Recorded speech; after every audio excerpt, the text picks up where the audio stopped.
Hi, everyone. Welcome to the Pretend Pros. I'm your host, Jennifer Hoffman, the rookie, and Beth. I am Beth Painter, and I think my title has changed a couple times, but since we're talking about hockey today, I'm going to be a rookie as well, as we're going to see. All right. Well, we have our second special guest of our podcast, and we're so happy that he could join us, David Danielewicz. He is an actor. Let me just start with that because he's very proud. He's told me multiple times he has his actor card, and he's also our expert in hockey. He knows about hockey, and he's going to teach us everything we need to know about the game today. His playing career started in Buffalo, New York, at the age of 4 years old, and he played all through high school, his military career, a men's beer league. That should be interesting to learn about.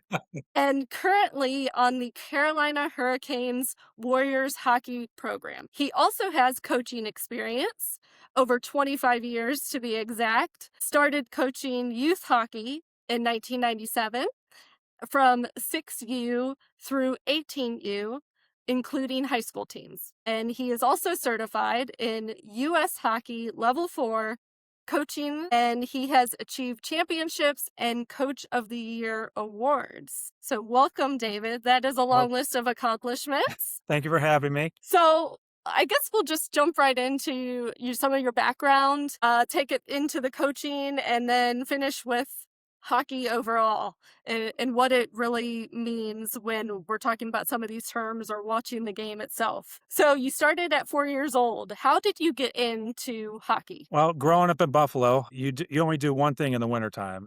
If you're not old enough, so you're not drinking, so then you're playing hockey either in the street hockey, or sheets of ice, either indoor or outdoor, which is great. So the Buffalo Sabres, how long have they been around? Were you a Uh, Buffalo Sabres fan? yes, I'm still a fan. My second favorite team, and it's funny because they're in the playoffs. Carolina's waiting for them to get done with Montreal. Unfortunately, I don't think they're gonna get past Montreal. I think Montreal is gonna beat them. But grew up watching the Buffalo Sabres, being from Buffalo, and I remember just listening to the hockey on my little transistor radio every night, listening to the play-by-play. When I was going to sleep. I wasn't, My understanding was that the Bills were not great back then. I'm trying to remember when that era was where they went to the Super Bowl 4 times in a row. That's yeah, probably so. Were the Sabres the team in Buffalo back then? yeah. They had one of the best goalies, Dominic Hasek. He was coming up in the ranks. They have a really good team in the late 80s, early 90s. The Bills, their Super Bowl years were from 90 to 94. Okay. They always tell Buffalo is a drinking town with a football problem. That's what that's what Buffalo is known for. They're known for the hockey. That's the first time. I mean, they've been back in the playoffs like 15 plus years. City's excited. But when I moved to probably 97, and at that time, that's when Carolina Hurricanes just joined the league, and they were playing in Greensboro. So started playing men's hockey, picked up a hockey team in Raleigh, and we would drive to Greensboro every game. And then Carolina, obviously, they did well. 2005, 2006, they won the Stanley Cup, which is nice. One of the pictures I have right above me, that's part of the red carpet when they roll out the red carpet and when they won the Stanley Cup. Hopefully, I mean, they're playing really well. Ron Bredemore, played for the team. He was captain back then, and now he's a great coach, and he's been with them every playoff game with it, except for 2 games. So they got the Are you right trying coach. to get any playoff tickets? Well, my wife, she'll square some away next round, and we got to do it between our vacation schedule. We'll definitely catch one next round and then go to the Stanley Cup Oh, round. wow. That's cool. Yeah, I've kind of adopted the Buffalo team. Jenny and I were talking last time we recorded that although I'm not much of a hockey fan, but now that we've been doing this podcast, I've been paying attention to sports that weren't necessarily in my purview. And I had read that Buffalo, I think it had been 19 years since they'd at least won a playoff series.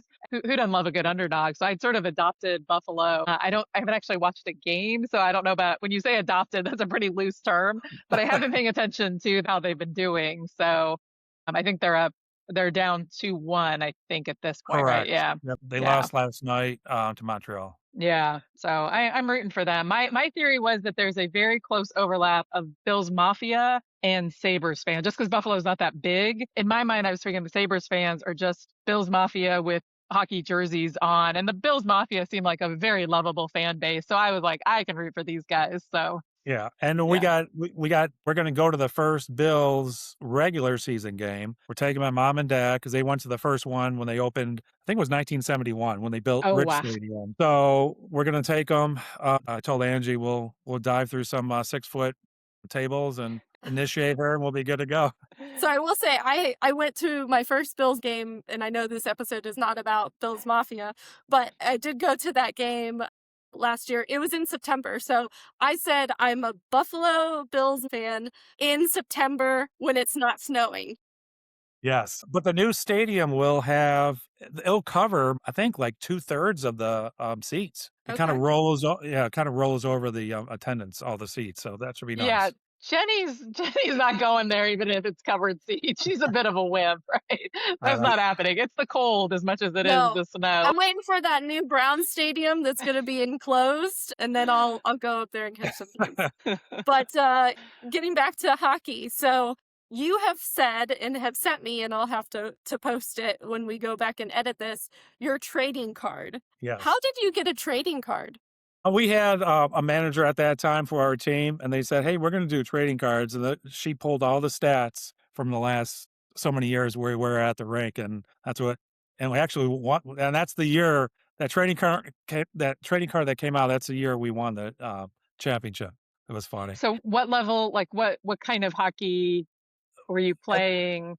Yeah, at that time, we mentioned beer league, and they call it beer league because you literally drink beer before the game. Sometimes during the game, you put them in your water bottle, and obviously after the game. So that's why it's just men that want to make it to the pros, never made it, and they call it a beer league because everyone just drinks beer. I That's feel like funny. there's a liability waiting to happen there. There is.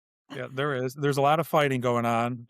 Usually get a game suspension, but it's not bad. So obviously there's multiple teams in a league, right? This isn't like pickup basketball or pickup hockey, right? This is a full league. Okay, Yeah, there's gotcha. leagues, correct. Okay. There's a A league, an AB league, B league, C league, D league, basically based on your skill set and where do you wanna be. A league, some of these guys are coming off pros and they play in the A league, they still wanna skate and still very competitive. But now I'm playing for the Carolina Hurricane Warrior team, especially some, disabled vets. That's a big thing, you have to at least be 10% disabled, be in the military, and they'll take you. All branches, it's fun. We razz each other the whole game, and you go across the country and you play other military teams. So it's fun. Oh, Oh, that's wow. So cool. how far do you Yeah. travel for that league? You go up to Minnesota, Michigan, Florida, Texas. So and it's Carolina Hurricane sponsored, which is nice. Oh, that's cool. So I guess like why hockey? I mean, I get when you grew up in Buffalo, right? It's the thing, but obviously that was a few years ago. So what's made you stick with hockey, both as just a fan as the thing that you're playing as an adult now? I think it more I kind of switch over to the coaching side. Now I like seeing that development with the kids. Like I said, I coach everything from 6U to 8U, but I think the sweet spot is the 12U because they have some skill set, but you could see it progress in one year, one season, basically the fall and the spring season. And it's amazing. And the parents will come up to you and say, I never knew my kids could skate that fast. And they weren't skating that fast come August. And we're in May and they're going up and down the ice, stick handling and scoring goals. And you just see that happiness, on those kids' face when they're on the line that scores, they score a goal, they get an assist. That's nice. You see that progression in that talent. How long is the season for that type of league? Is it like the professionals where it's, I think, October to May, or is it a shorter season? Well, they usually start the end of August, September. They have kind of like the fall winter season, they call it, and they'll go through May. So, and then currently I'm doing the high school kids. So we ended our season mid-April, and the high school kids will start right after Easter, and we go through June. Around Charlotte, every high school doesn't have their own team, so they kind of combine the teams. But right now, currently, there's 9 high school teams in the Charlotte area, which is great. The competition's nice, and some kids are playing double A and triple A. Triple A is kind of the elite kids. They travel. Usually when you play in triple A, those kids have really good skill set, really good players. And those are the kids you're going to see move on to maybe a Division One collegiate or going on the world's junior team as well, which is nice. So some of the high schools actually have high school sponsored varsity hockey. Like my high school, Yeah. we did not have hockey where I went to high school. So that's interesting. Yeah, up north, every high school has their dedicated junior JV team and varsity team. Down Okay. here, we don't have enough sheets of ice in Charlotte. There's basically only 3, including Bojangles Coliseum. So they combine some of the kids, they combine the high schools, so they kind of make up one team, and then there's 9 teams. We all play each other. We already played each other once, so we're going around again. So we play at least two nights a week. So it is nice. So I've heard you list like several leagues now. Can you help us understand the process of starting as 4, going Yes. into your high school leagues, and then how you get to be a pro? So the key stages to the NHL starts with youth hockey.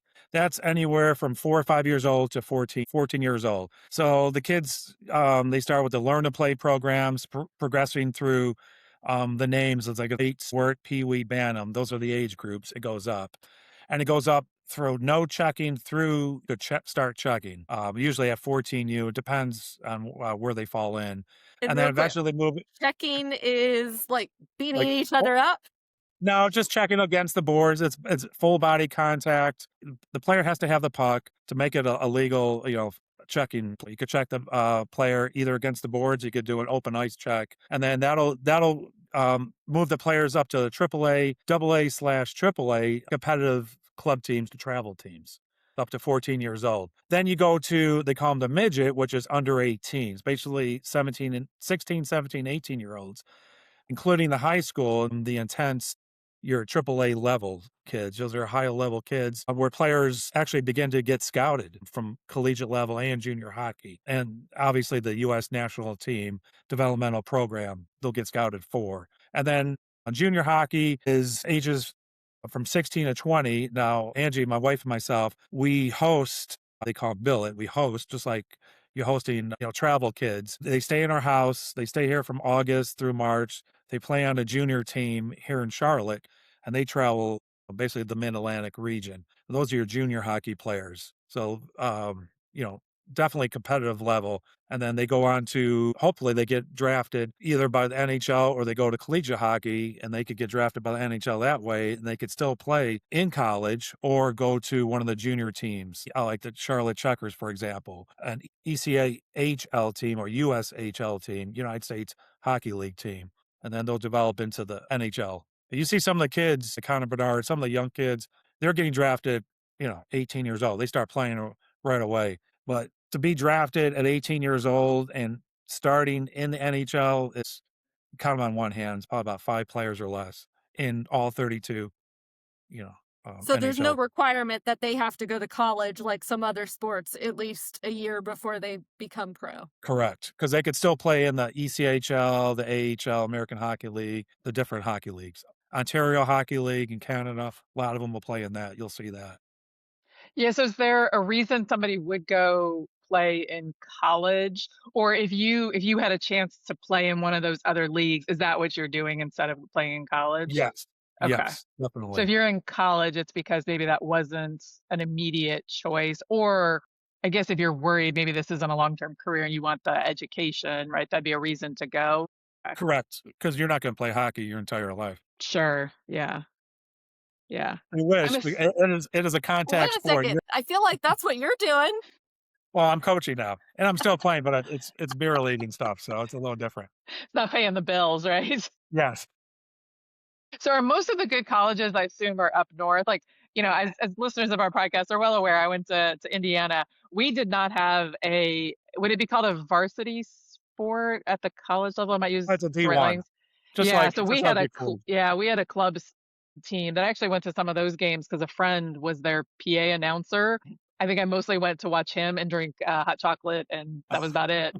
So, because I know schools like Wisconsin and Minnesota, they have really good collegiate programs. I'm assuming they're all up north, right? The really good ones. Correct. Yeah, Okay. Denver won it this year. They won the Saw that. championship. Maine, Boston College, Michigan, obviously, Minnesota. So most of you are up Okay. north. All the South colleges, and they're talking about the SEC starting D1, and also the ACC starting the D1. Now they're just a club sport right now. Yeah. I could imagine having like UNC Duke playing ice hockey together because those battles would be pretty brutal. Brutal Yeah. watching those two schools going at it, just like Michigan, Ohio State.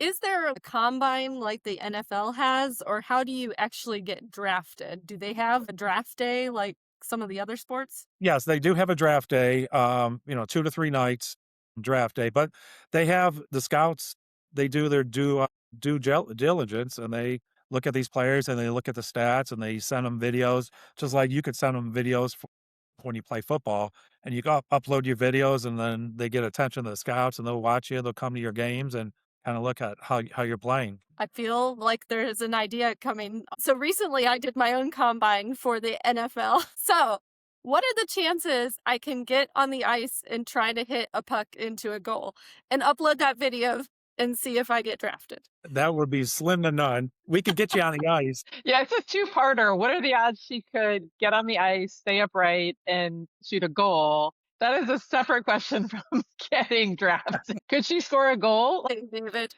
how Um, long before I could score a goal? well, I think you could probably do it on the first try. You're pretty athletic, so I would give you on the first try, you could do it. Don't ice skate very well. You got to stand still, transfer your weight. It's like swinging a golf club. Yeah, when she gets these ideas, I'm the videographer, just to be very clear. I'm a lot taller than Jenny is. I reminded her last time that it's a lot further down for me to fall than it is for her to fall. And it hurts. Yes, It hurts more when you fall from further up. But that's funny. actually, I mean, to her point, obviously we're a little older than the kids that you start coaching, but what is the hardest thing when you get them, maybe in those younger years, to teach them? Is it literally just getting on skates and staying upright and holding a stick? Is that the hardest thing to figure out? Yeah, your hockey skates have an upside down U edge. So there's edges on the inside and outside. So to teach them to learn how to use their inside edge, outside edge, and how they're turning and create those edges will get your speed. And that takes years. I mean, it is the hardest thing. But once you get it, it'll click in your head and say, oh, I know this. And I always tell the hockey players the best person to teach someone how to ice skate is the figure skaters because they're really good on using those edges and they will outskate any young ice hockey player to the T. That's interesting. I mean, when you watch the athletes, like obviously any athlete at any professional level, the athleticism is just insane to watch. But hockey feels like it has to be one of the most like athletically, like I don't know, there's like a level of athleticism because not only is it like you're skating up and down, you got all that gear on, but just the power to stay on the field. It seems we were talking a little before we started about like the similarities with soccer, but I think the athleticism must be different because you don't see soccer players coming off the field very often, but you obviously do even at the NHL, right? These guys are coming in and out, and I have to assume that's just the endurance required is so high to play Yeah, hockey at you're that doing level. yeah, you're doing wind sprints, basically 45 seconds, and then you're Oof. coming off the ice. And most of the hockey teams have three, if not four full lines. Five players per line. So they're rotating them out every 30, 45 seconds. So you're doing really high wind sprints. It's tough because you do have all the equipment on. You have a helmet on, which keeps all the heat in, and you're sweating. I mean, I sweat when I'm just doing warm ups for the first 3 minutes. Before the game, I'm already sweating, let alone when I'm going to a full game. So, but if you look at the average NHL player, they're skating 16, 17 minutes per game. That's And then fascinating. and Yeah. I feel bad like for the linesmen. There's a referee, there's usually main referee and a couple linesmen. The average linesman NHL skates 8 miles a game. My And that's what he gosh. does. Wow. So it's Well, and, so and they they're don't come doing up. the whole game, I assume, Yes, right? Like and they don't that come off the crew. ice. And most of the linesmen, you're standing blue line. So they're kind of staying, in the neutral zone, a little bit going in the attacking zone, but and they don't get breaks, and they don't have like equipment on, so the pucks are flying all by their head. That's why I don't like when I'm coaching or I'm on the bench behind the high school players because those kids when they shoot the puck, I mean it's going 80 miles an hour plus. Wow. If it gets Wow. tipped, it's coming at you. I don't have like full cages on like the high school kids do. Yeah, it So seems like what maybe you should be fully suited up. I always tell that to my assistant coach. I think I should probably put a cage on. A cage is Yeah, like a full right. mask because I do have some missing teeth from hockey, unfortunately. Oh my oh you gosh. do well, you have a beautiful smile. Well, yeah, thank you for implants.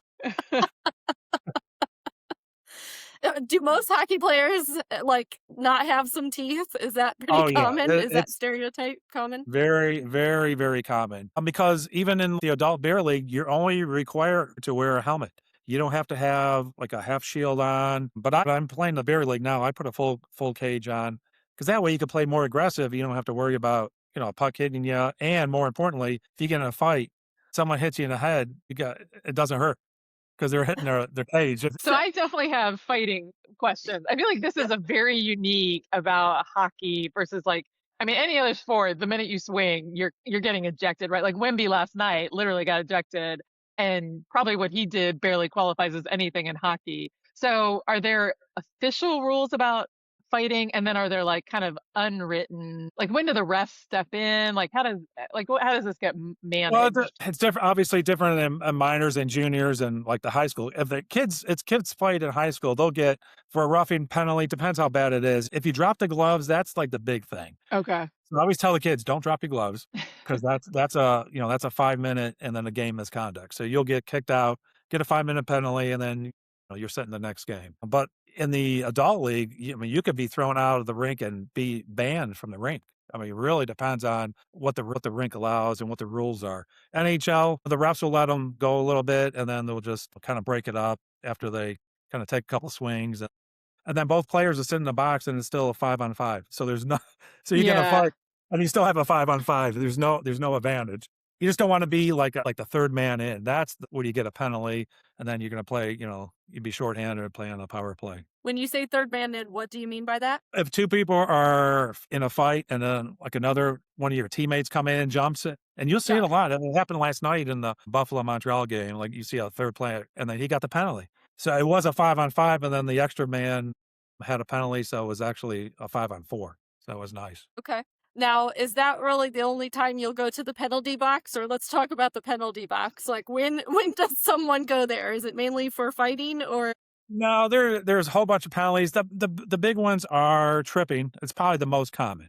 You put a stick, the player has the puck, you're trying to stop them, and your stick causes the player to fall down or lose balance, and then, usually they fall down. So that's a 2-minute minor penalty. That's probably the most common penalty. And hooking is when you take your stick and you take the blade of your stick, which is the end, you put it around their player's body.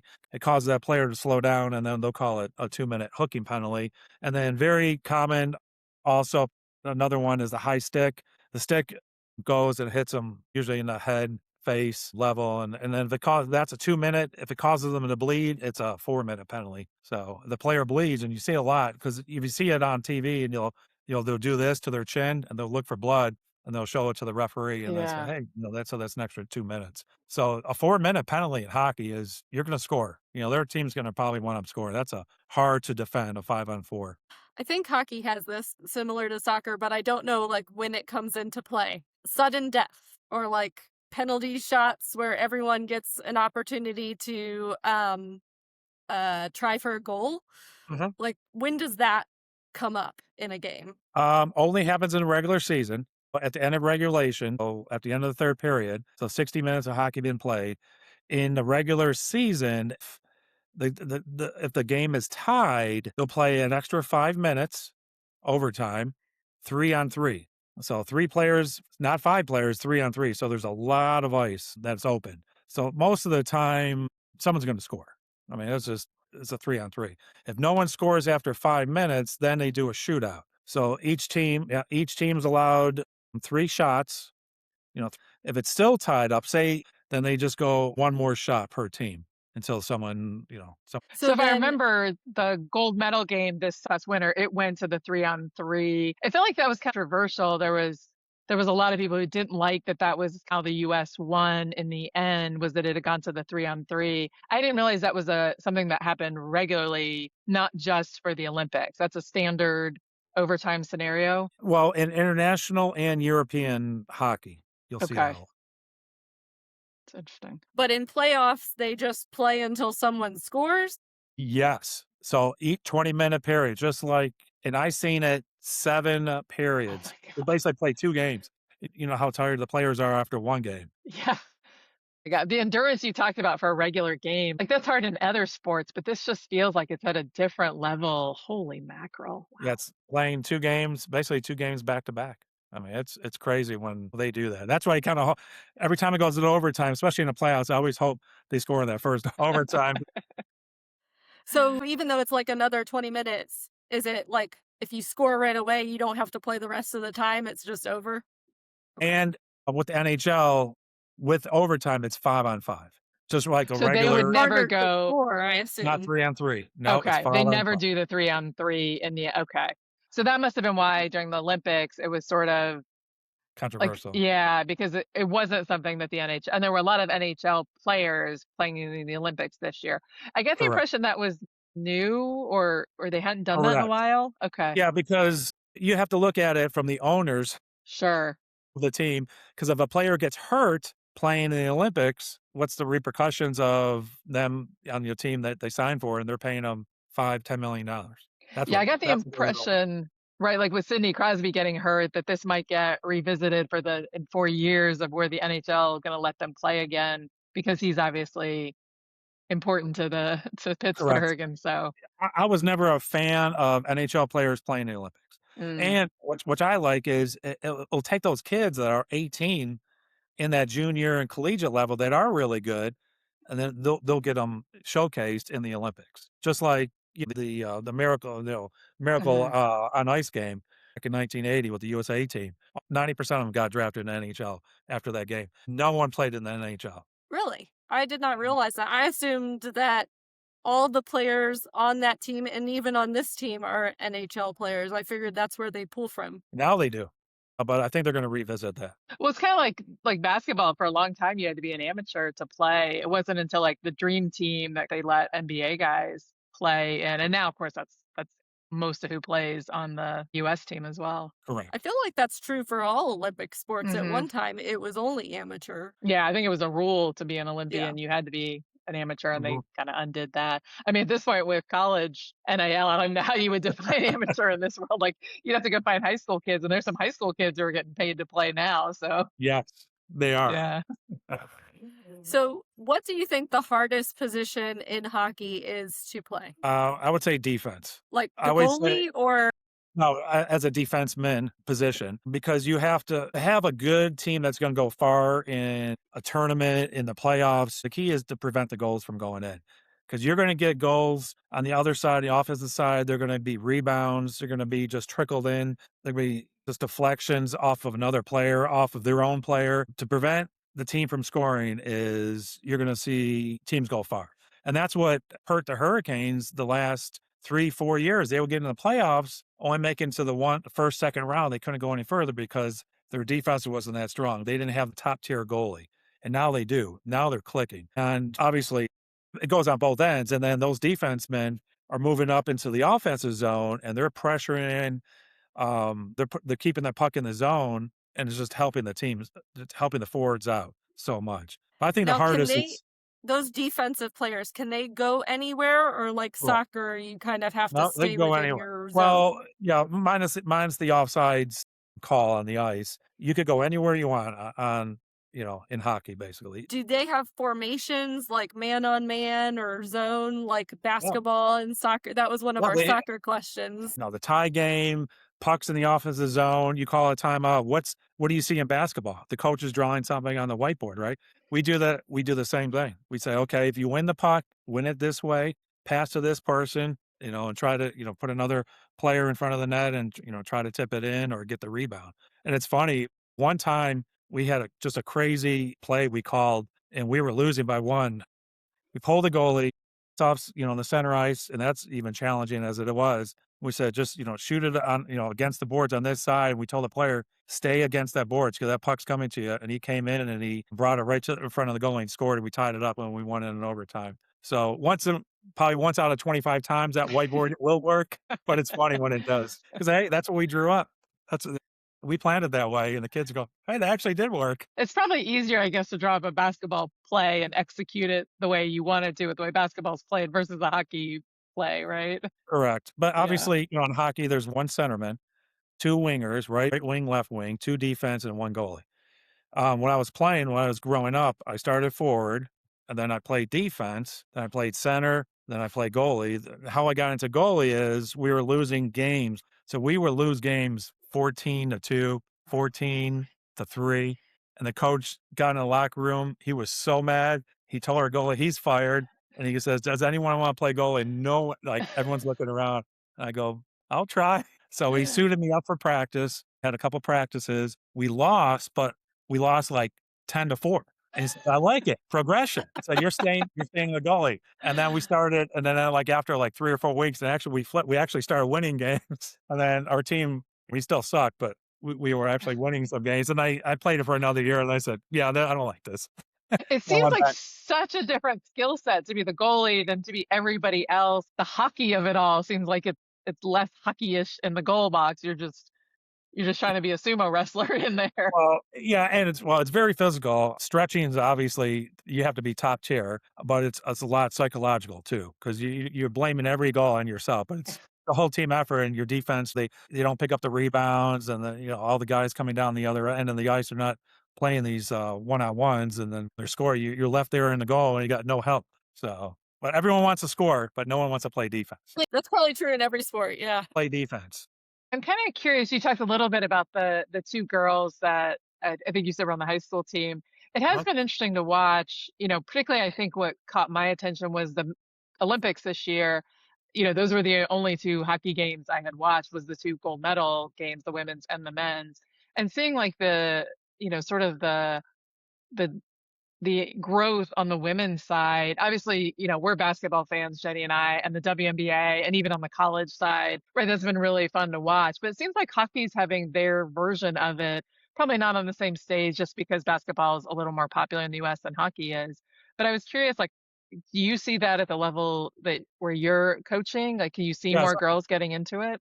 Yes, probably since the last 3 to 5 years, you've seen a Okay. definitely uptick in the girls joining the teams. I love it. And like I said, the best skaters are usually the females that start out figure skating because they already learned the edges on their ice skates. So they know how to get that speed and create that momentum going forward. But I love them. But the girls they have their own locker room, obviously. They change, and what they do is they meet us out on the bench, and we do the pregame with them, especially in high school. Okay, so they're actually playing with the Boys? men? Oh yeah. That's Okay. nice.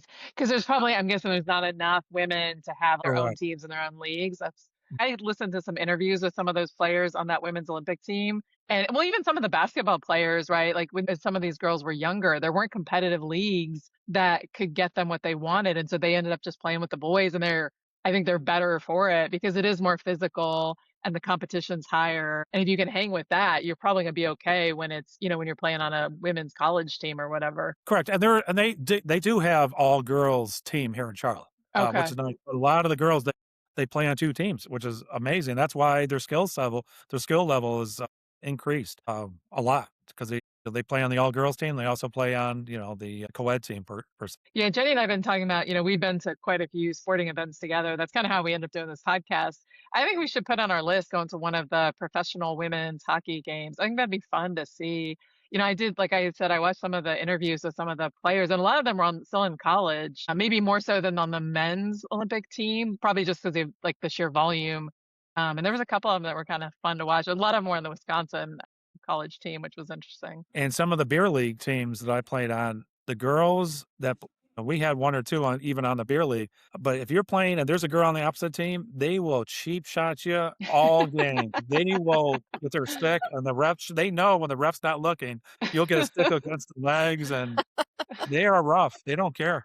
Yeah, That's funny. yeah, that's cool. All right, we'll add it to the list. There you go. We got a long list, unfortunately, at Then this we got point. we got to get Jenny on the ice and take a shot from Yeah. my. mid ice. How can you hook me up with that, David? Is that a So possibility? yeah, we just let me know. We could do it. The NHL regulation, it's 200 feet long, 85 feet wide. Center ice is, you got to make 50-foot shot. Come on. That's really like let me start a little closer. Come on now. Where The other did question the is- 4-year-old start?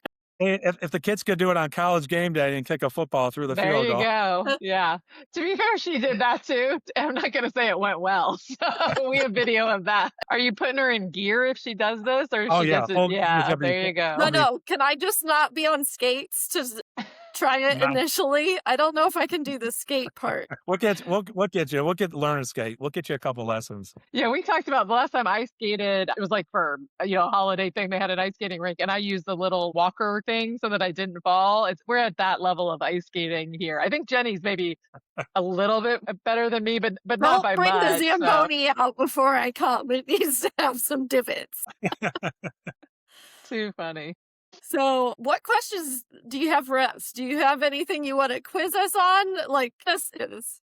There's some different rules that a lot of people don't know, specifically in the NHL. You know what a shootout is, right? We went over that. Well, I do now. I called it sudden death. Well, we call it shootout. There's no backwards skating in the shootout. And then they usually start from the center line. You skate around, you go forward, but you cannot backwards skate during a shootout. The puck always has to be traveling towards the goal. A lot of people So don't know that's that. I thought you had interesting. to stand back and do it. You can Yeah. actually go forward. Oh yeah, they go from the center ice all the way to the goalie. But But you it's can't just you can't them skate versus the backwards. goalie, right? It's one on Correct. one. Okay. So that is a little different than soccer since you've got a little maneuverability. And then you have to shoot it at a certain point, right? You can't take it all. Oh, you can take it You all the could way shoot in, it. You could shoot it from center ice, but that's your one shot. but you can take it all the way up, All the way to the goal. as if you were playing in the game. Oh, yeah. So that is definitely different. Up until the goal line. As soon as that puck Oh, crosses okay. the goal line, dead puck, How whistle far is blows, the goal line from the goal?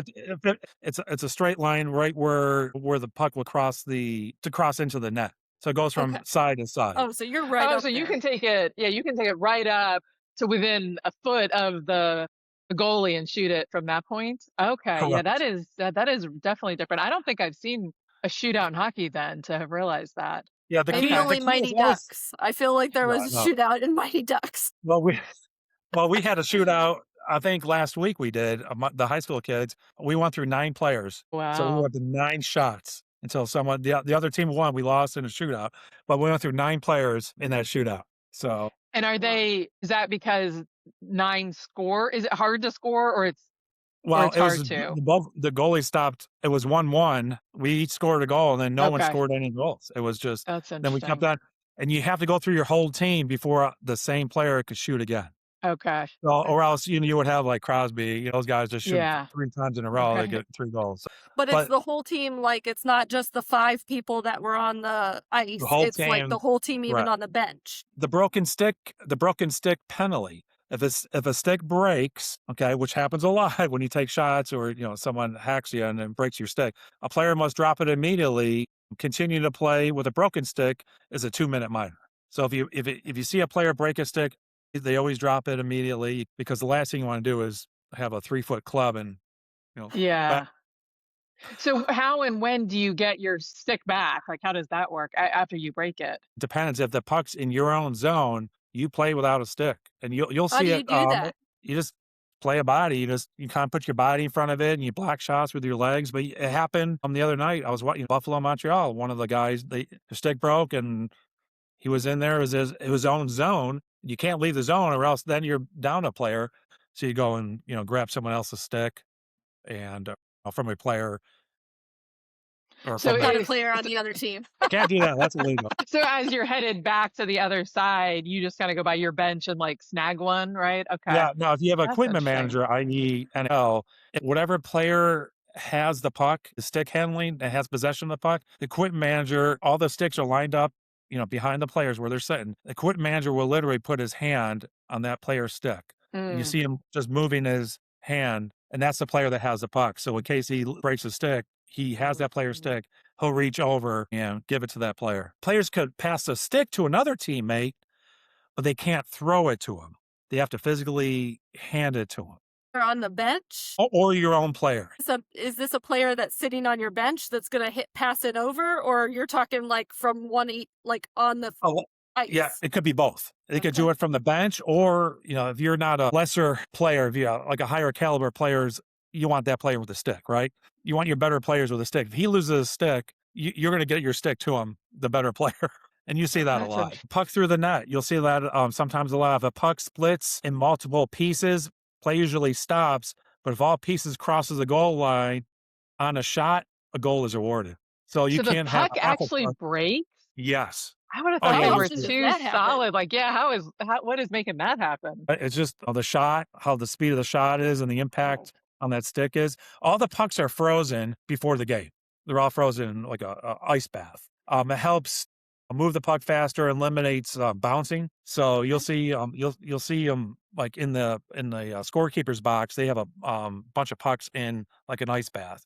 and those are the ones that'll hand to the ref. But a lot of times you'll see a puck like some chips will come off because they'll Wow.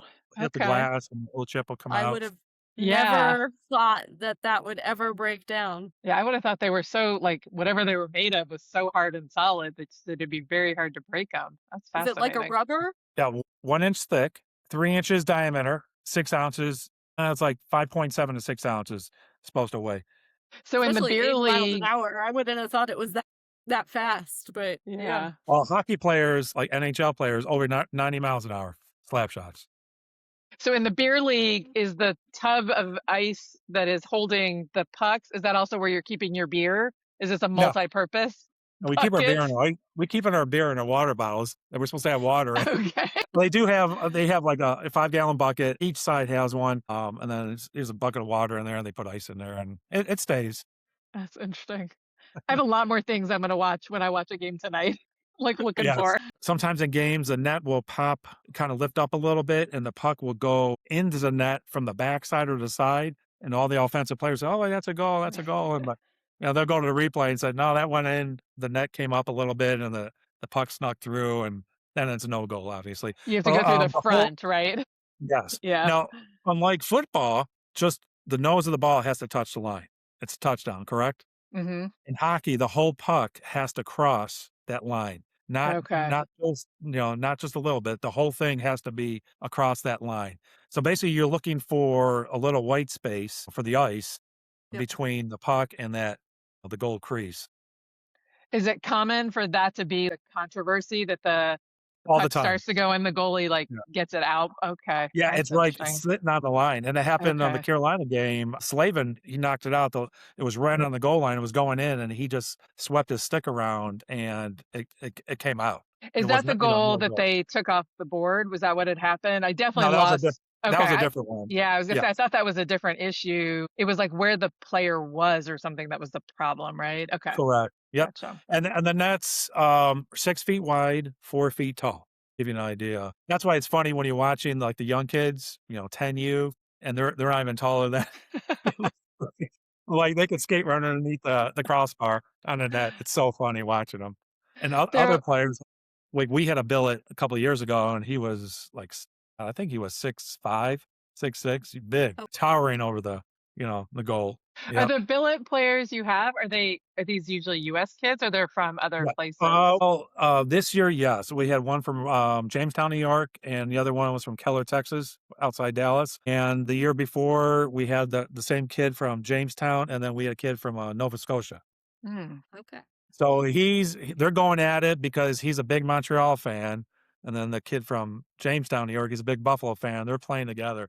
So they're probably texting, game day. That's That's fun. definitely a cool thing that you guys have been doing over the last couple of years. When I first found out about it, I was like, this is very interesting. I did not know that a program like this existed. And, like you said, your daughter has gone off to college, so you're empty nesters at this point. So it has breathed some new life into the Well, house.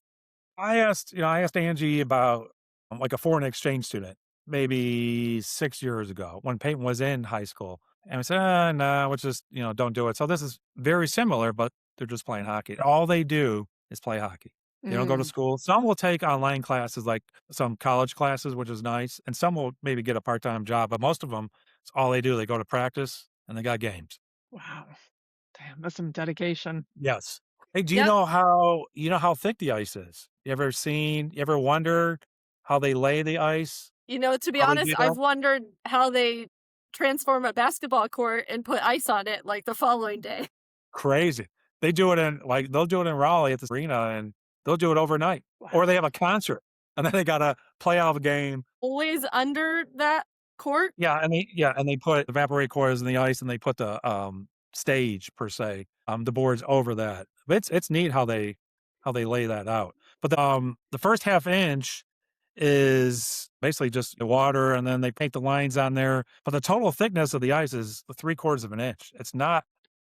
Yeah, so I you would have have thought it was way deeper than you think it's like that. 4 inches. Well, especially because it seems like the Zamboni's taking like a layer off, right? I guess I thought it was much thicker so that when the Zamboni goes over it, right, Yeah, but they're also putting the water down. So they're shaving, like a Okay. thin ice, Sure. the Okay. top 16th inch, and then you put the water down. It's got to dry. It dries pretty quick because they got all the coils underneath. Jenny and I were laughing a couple weeks ago. The team out in Utah, the NHL team, they decorated their Zamboni to look like an actual mammoth. And I Yep. was like, this is Yeah. the hockey I'm here for. I So it looks like do- there's a I do like huge, that. yeah, there's like a huge mammoth roaming around on the ice rink out there. That's funny. I also don't the Flyers have Gritty? Is that their Yes. mascot? I mean, you can't go wrong with Gritty. I've never been on the back of the Zamboni. Really? All your yeah, years of hockey? That seems like that'd be know. a big part of the fun. I know. And I That's- was actually going to ask you, when you get me on the ice to shoot a puck, can you get me on the Zamboni? But Oh yeah, we'll get you. That I We'll would get you do. that. I don't know if I want to get on ice skates, but I'd get on the Zamboni. All right, cool. Well, I think that probably wraps it up. But stay tuned. Maybe I'll get on the ice and shoot some goals. And David, thank you so much for joining us today. We have learned so much. Yes. And now I actually may really watch. The problem with hockey playoffs is it's the same time as NBA playoffs, and my Yes. Cavs are still in it. So a little bit of competing priorities there, but I will definitely make some time to watch Carolina.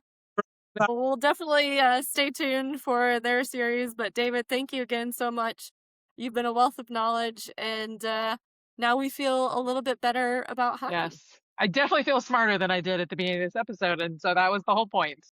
Well, Yep. thank you. Yeah, definitely. Thank you for the invite.